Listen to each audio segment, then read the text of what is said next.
ভাই, আসসালামু আলাইকুম। এই জমিটাতে কদিন পরে চাষ দেওয়া হবে। এই যে ঘাস উইটা বেড়ে গেছে জমিতে, এগুলো পরিষ্কার করার পরে জমিতে চাষ দেওয়া হবে।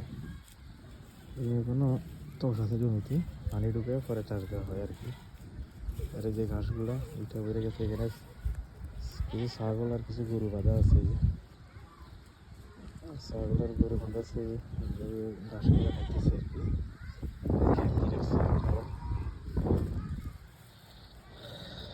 গ্রামীণ জীবন আসলে সুন্দর,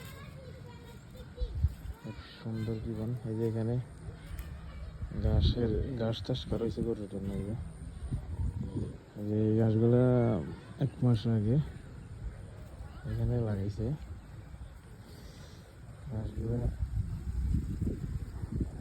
কদিন পরে খাওয়ার উপযুক্ত হইব আর কি।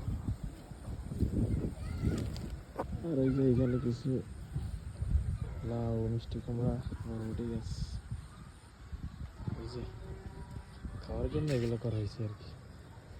মাশাআল্লাহ, অনেক বরবটি ধরছে। এই যে আমি আপনাদেরকে দেখাই, এগুলো মিষ্টি কুমড়া, এই যে লাউ, আর এই যে বরবটি। মাশাআল্লাহ, অনেক বরবটি হয়েছে। ওই যে ওইদিকে আরও আছে, ওই যে মিষ্টি কুমড়া, আর ওই যে লাউ ওইদিকে। ঘাসের জমি ওইদিকে আরও আছে আর কি। কয়েকদিন পরে ঘাসগুলো কাটার উপযুক্ত হবে। আমার পরিবেশ আলহামদুলিল্লাহ অনেক ভালোই লাগে। হালকা হালকা রোদের মধ্যে আমি খালি পায়ে হাঁটতেছি আর কি। মাটিগুলা একবারে নরম, মাটি যাওয়াতে আরো অনেক সুন্দর লাগে আর কি। মাটিগুলো এই যে একবারে ফাইটে গিয়ে অবস্থা হয়ে গেছে। এখানে আমরা ফুটবল খেলতাম আর কি একসময়। ফুটবল খেলার পরে বন্যাতে পানি উঠে বেড়ে গেছে। সিজন আসলে এখানে চাষবাস হয়, আর নইলে খালি করে দেখে আমরা খেলাধুলা করি। অনেক সুন্দর পরিবেশ আমাদের এদিকে আসলে।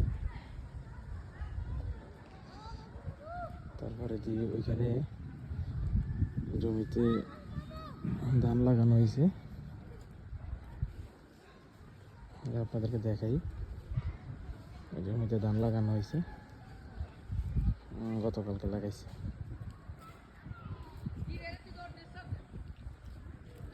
এই যে ধান,